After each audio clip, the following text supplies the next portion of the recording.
Justice is but truth in action. What a wonderful, unbelievable thought.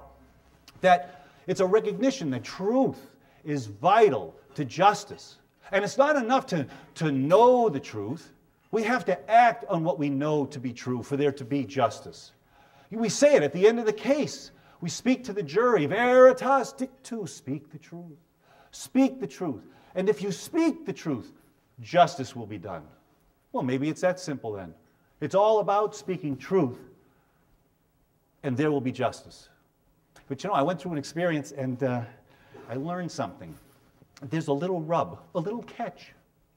You know, sometimes when you speak the truth, there are those who don't like to hear it. There are those who don't want you acting on what we know to be true. And if they have power, they slap back. And I learned they slap back hard. So that's a problem. That's a problem. That is a problem that every one of us in this room faces every day as a lawyer. The problem of power. When we're on that journey of justice with our clients, power always seems to get in the way. Now we know power. We know power in all of its forms and all of its guises. You know, well, it can act carelessly to hurt and injure. And power can do acts, you know, out of fear and ignorance and even worse.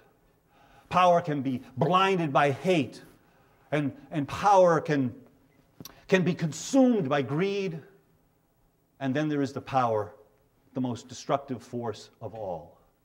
Power without right. Tyranny! And that power, the most destructive power, that one threatens to destroy everything we hold of value. We lawyers have to deal with the problem of power. Now, if you had asked me when I was a little younger and the hair was darker and a little more vigorous, I had the answer. I had the one that we all shared and talked about and had learned.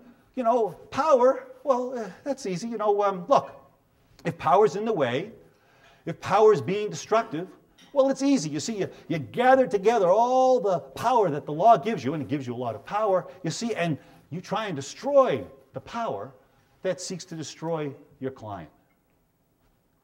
You know what? I went through an experience and I learned the simple laws of human physics. I'll bet you there are a few out there who have learned these laws. Power, destroy power, it's a physical impossibility. Hey, well, wait a minute, no problem. Hey, listen, if power is getting in the way, if power is acting with impunity, then I will take the power that the law gives you, it gives you a lot of power, and I will act in a punitive way.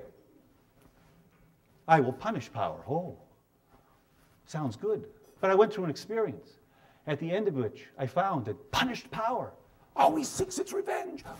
Well, wait a minute, no problem. You see, well, if power is in the way, if power is abusing my clients, well, then I will abuse power. No, and I became confused, and I became afraid, and I did what any self-respecting human being would do in such a circumstance. I got the hell out of town. I wanted nothing to do with power. I wanted to avoid power because I figured that would keep me safe. I found out you can't do it. I found out what we all find out, personally and professionally, that the less power that you have, power senses that vulnerability, and power seeks you out even more.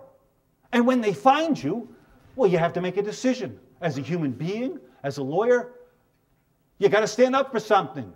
You got to stand up for what's right. And of course, when you do that, there's a clash. And that conflict requires resolution.